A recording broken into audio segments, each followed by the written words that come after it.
இன்னைக்கு உலக கிரிக்கெட் ரசிகர்கள் எல்லாருமே ஆர்வமா எதிர்பார்த்துக்கிட்டு இருந்த இந்தியா பாகிஸ்தான் இரண்டு அணிகளுமே பரபரப்பா மோதிருந்தாங்க.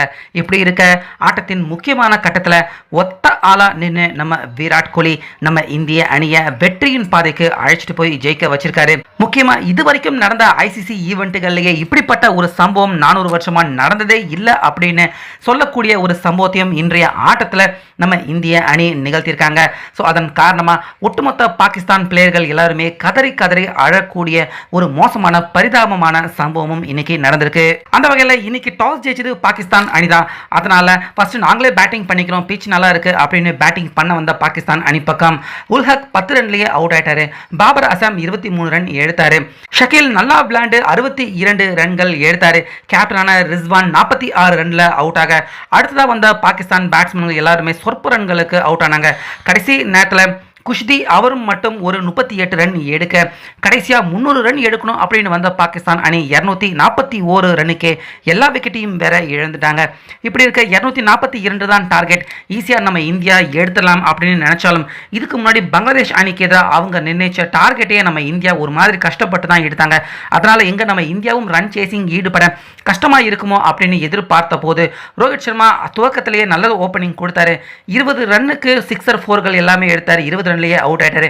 பின்னாடியே கில் இன்னைக்கும் நல்ல இன்னிங்ஸ் விளையாண்டாரு. ஆனால் அரை சதம் அடிக்க முடியாம 46 ரன்ல கில் அவுட் ஆக ஸோ அந்த இடத்துல விக்கெட் விழுற தடுமாற்றம் கண்டிப்பாக நம்ம இந்திய அணியின் பேட்ஸ்மேன் கிட்ட இருந்துச்சு. ஸோ அந்த இடத்துல கரெக்டாக பொறுப்பை உணர்ந்த விராட் கோலி நிதானமா விளையாண்டாரு. சில பந்துகள் வீணானாலும் பரவாயில்ல அப்படின்னு ரிஸ்க் ஷாட் எடுக்காம பொறுமையா விளையாண்டாரு. ஒரு லைஃப் கூட கோலி அவருக்கு கிடைச்சிது. ஸோ அதை பயன்படுத்திக்கிட்டு மெதுவாக அரை சதம் அடித்த விராட் கோலி கொஞ்சம் கொஞ்சமாக வெற்றியின் பாதைக்கு நம்ம இந்தியாவை அழைச்சிட்டு போனாரு.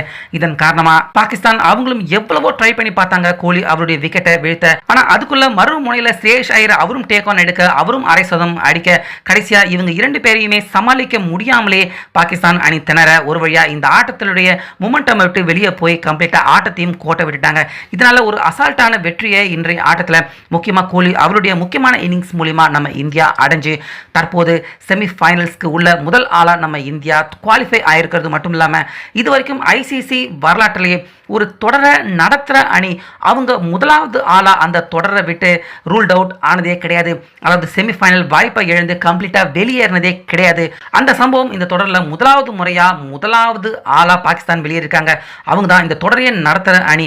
அப்படிப்பட்ட ஒரு மோசமான சம்பவத்துக்கு பாகிஸ்தான் அணி இந்த தோல்வியின் மூலிமா அவங்க தள்ளப்பட்டிருக்காங்க. அதன் காரணமாக தோல்வியால் விரக்தி அடைஞ்சு ஒட்டுமொத்த பாகிஸ்தான் பிளேயர்கள் மைதானத்திலே இன்னைக்கு உட்காந்துக்கிட்டு அவங்க அழக்கூடிய மோசமான பரிதாபமான சம்பவமும் இன்னைக்கு பார்க்க முடிஞ்சுது.